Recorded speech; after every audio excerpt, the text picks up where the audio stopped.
जय हिंद, जय छत्तीसगढ़, जय सतनाम, जय जय सतनाम। बलौदाबाजार ऐसी पवित्र भूमि जहाँ मनखे मनखे एक समान की शिक्षा देने वाले परम पूज्य गुरु घासीदास बाबा जी अवतरित हुए थे। इसी बलौदाबाजार में देश को अंग्रेजों की गुलामी से आज़ाद कराने के लिए अपना बलिदान देने वाले वीर नारायण सिंह हुए थे। बलौदाबाजार संतों और महापुरुषों की भूमि रही है, जहाँ सभी धर्म, जाति, वर्ग के लोग एक साथ सामाजिक सद्भाव के साथ रहते हैं।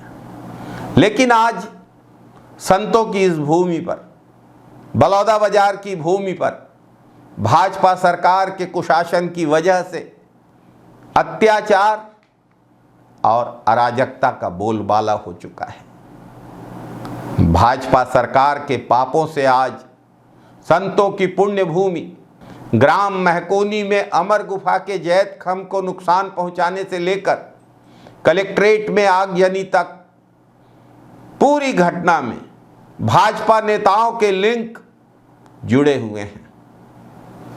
लेकिन भाजपा सरकार का कुशासन, भाजपा सरकार की पुलिस सतनामी समाज के निर्दोष लोगों को और कांग्रेस कार्यकर्ताओं को फंसाने में लगी हुई है। यह बेहद दुखद बात है कि सत्य का संदेश देने वाले परम पूज्य गुरु घासीदास बाबा की धरती में आज भाजपा सरकार के प्रशासन में असत्य का बोलबाला हो रहा है। भिलाई नगर के विधायक श्री देवेंद्र यादव को पूछताछ के लिए नोटिस दिया गया। फिर उनके घर पुलिस चली गई। पुलिस गई तो पुलिस उन्हें गिरफ्तार करके ले आई और उनको न्यायिक हिरासत में भेज दिया गया। पहले 3 दिन की और फिर 7 दिन की। अगर पुलिस को पूछताछ करना है तो पुलिस कस्टडी ली जाती है, पुलिस रिमांड लिया जाता है, जुडिशियल रिमांड नहीं लिया जाता। 2 बार जुडिशियल रिमांड लिए जाने से स्पष्ट है कि पूछताछ तो सिर्फ एक बहाना था, वास्तव में देवेंद्र यादव को गिरफ्तार करना था।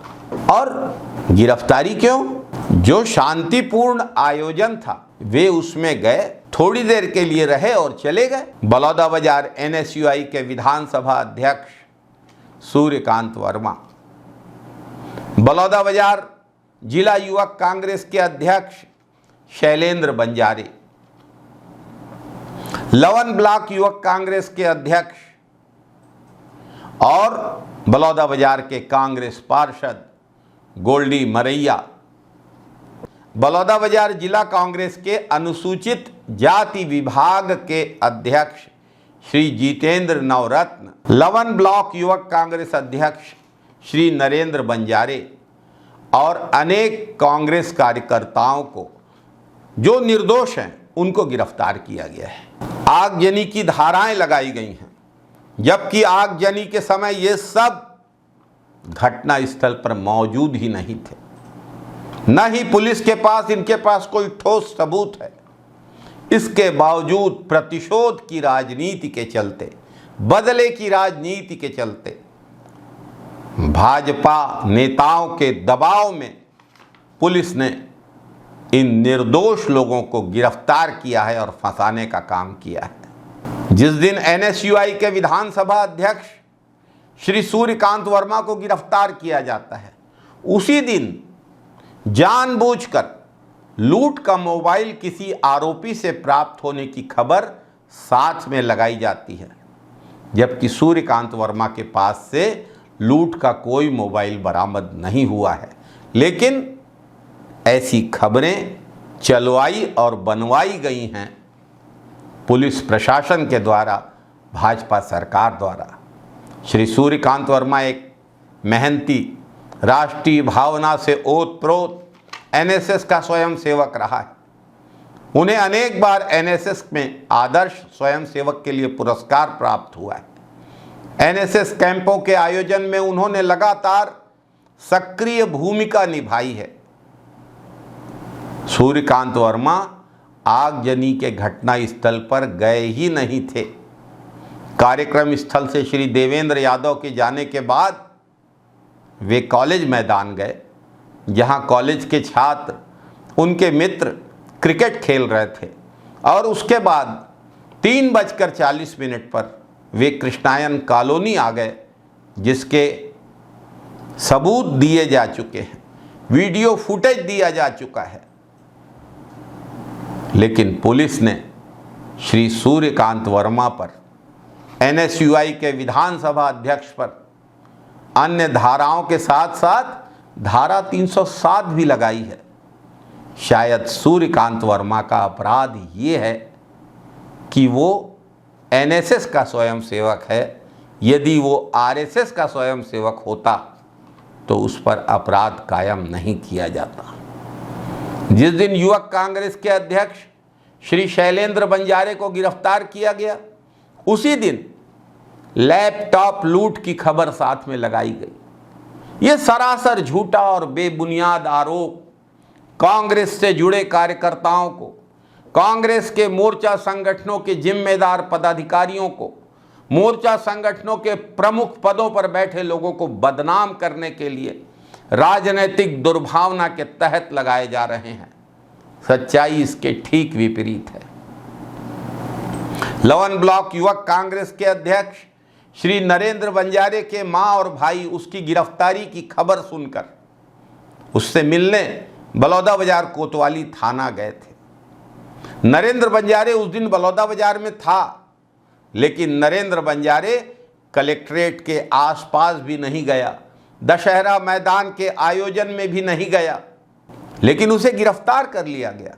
निर्दोष व्यक्ति को गिरफ्तार कर लिया गया और जिस मोटरसाइकिल में बैठकर उसके मां और भाई उससे मिलने गए, पुलिस प्रशासन ने उस बाइक को भी जब्त कर लिया और नरेंद्र बंजारे के मां और भाई को घर बिना मोटरसाइकिल के जाने के लिए मजबूर कर दिया।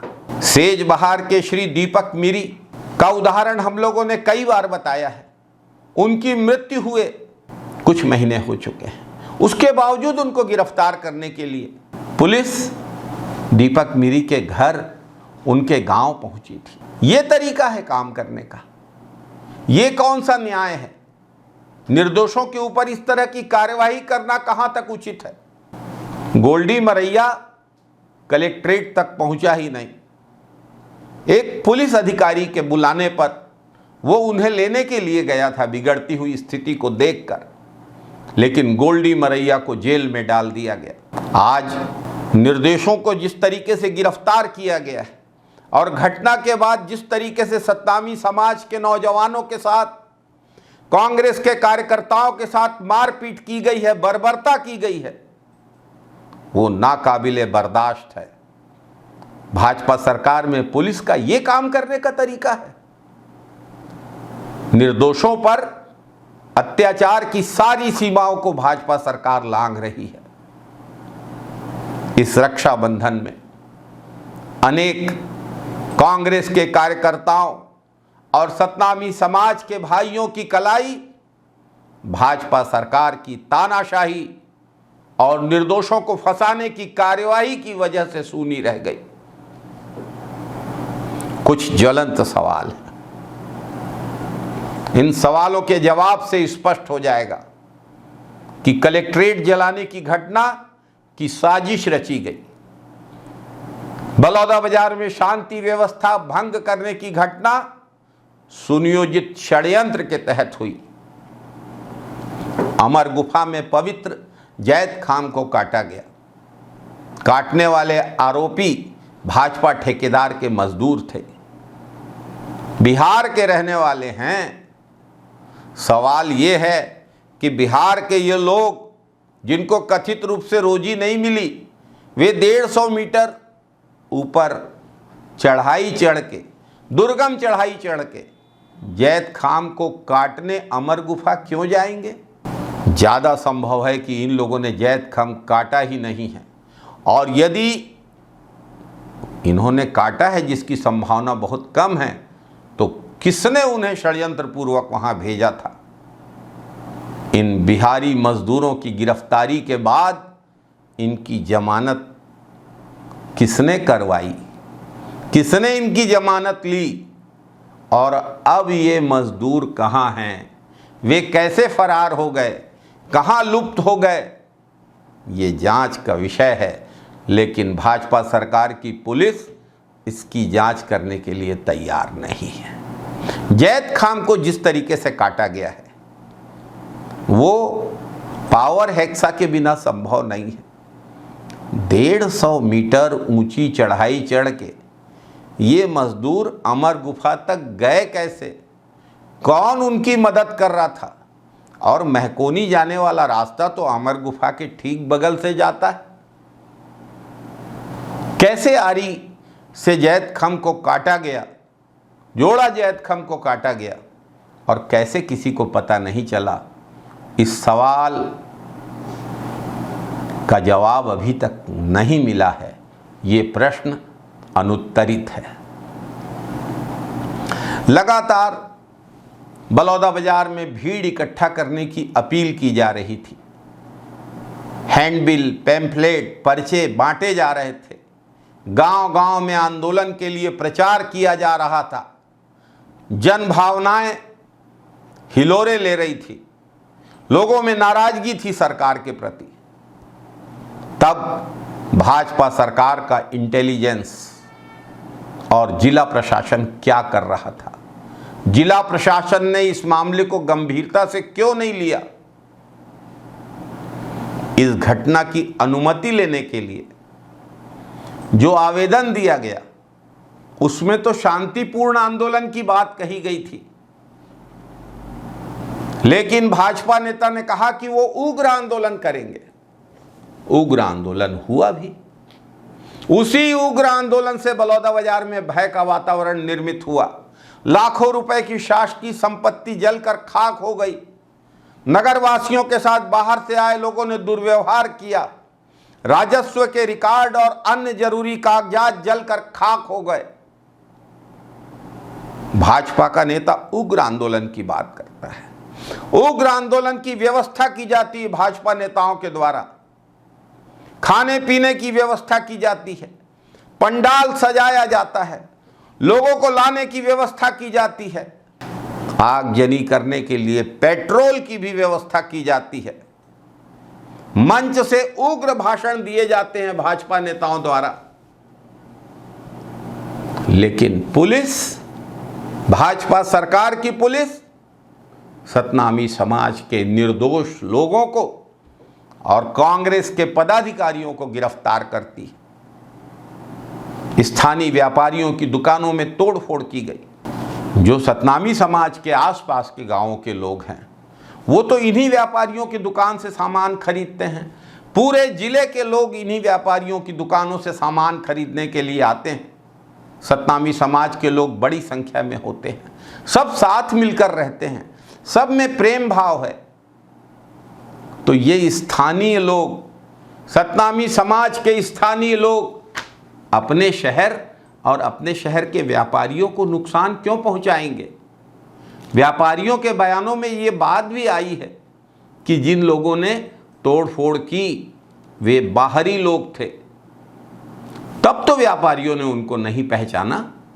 तोड़फोड़ करने वाले बाहरी लोग और आरोपी बनाए जा रहे हैं बलौदाबाजार क्षेत्र के लोग। ये कहां का न्याय है? निर्दोषों पर कार्यवाही कहां तक उचित है? और अगर बाहर से बड़ी संख्या में बाहरी लोग आकर बलौदाबाजार में आंदोलन में भाग लेते हैं, अव्यवस्था करते हैं, तोड़फोड़ करते हैं, आंदोलन के एक दिन पहले आकर रुके थे, उस समय भाजपा सरकार का प्रशासन क्या कर रहा था? इंटेलिजेंस क्या कर रहा था? उस समय इन बातों की सुध क्यों नहीं ली गई? दोषी तो सरकार है।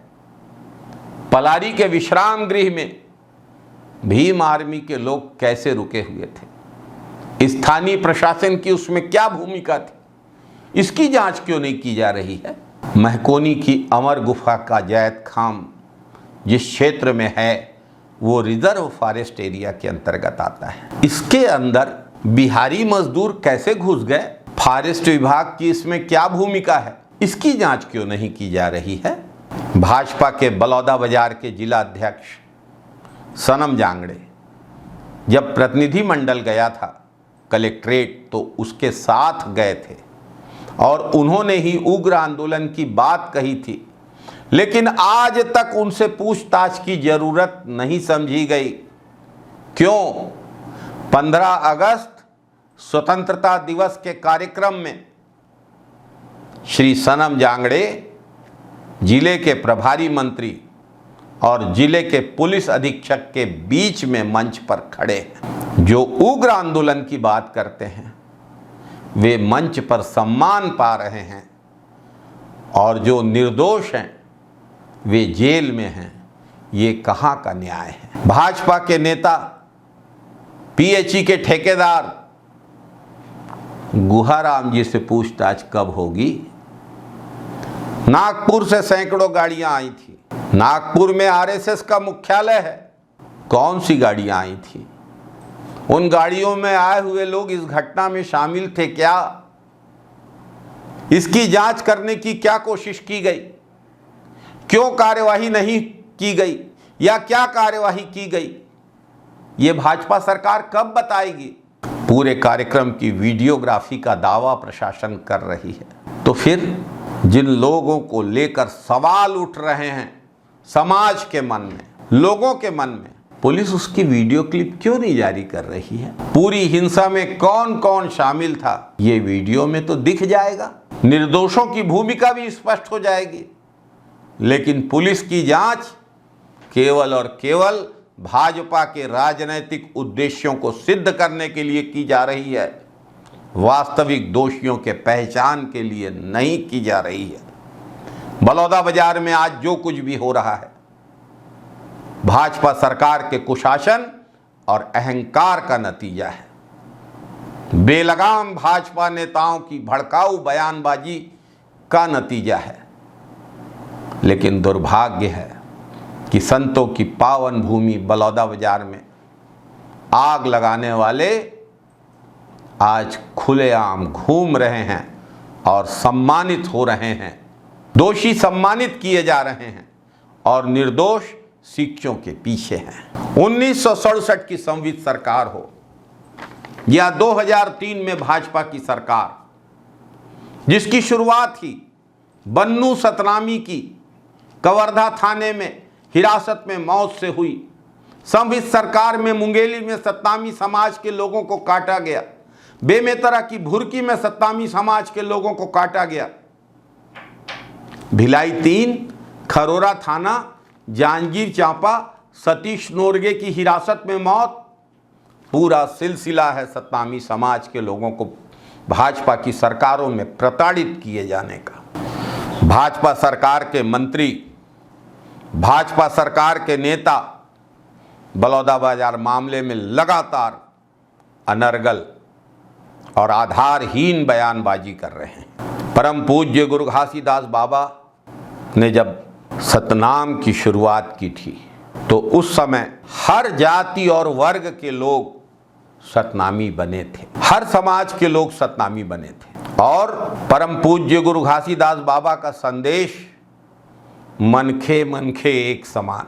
कौन होते हैं भाजपा के मंत्री और भाजपा के नेता ये पूछने वाले कि इस समाज का व्यक्ति वहां पर क्यों गया था। भाजपा नेताओं के इस तरह के सवाल परम पूज्य गुरु घासीदास बाबा के मनखे मनखे एक समान के संदेश की भावना के खिलाफ हैं। दरअसल सतनाम के संदेश को भाजपा न कभी समझ पाई न कभी समझ सकेगी, समाज को वर्गों में बांटने की सोच से।